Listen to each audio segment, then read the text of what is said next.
kita ng customer, may bilog pero parang one face, diba? Yung hindi na mahihirapan yung customer na hirap pa sa kanya yung buong bulaklak. Kasi yung pinakabilog niya nakaharap na sa kanya.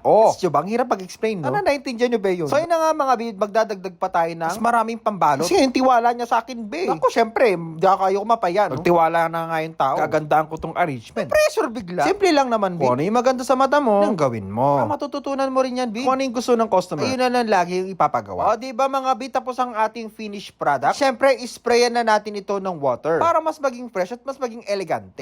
Sinasabi ko sa inyo, di ba ang ganda? Buti na lang. Tiwala si Sir sa akin. Nagawa natin ng maganda itong arrangement na ito. Kayo mga bi, nagtitiwala ba kayo sa akin? Syempre, mag-comment down below kung nagandaan kayo sa arrangement natin. At syempre mga bi, huwag nyo rin kakalimutan na i-share ang video na ito. Dahil malay nyo, kayo na naman yung manalo ng Gcash. Sabi ko sa inyo, sharing is blessing. Pag sinare nyo, baka magka-blessing kayo, di ba? So ano pang hinihintay nyo mga bi? I-follow nyo na rin para sa more update ng mga bulaklak, mga flower arrangement, syempre mga kwentong florista, Komi, chismosa,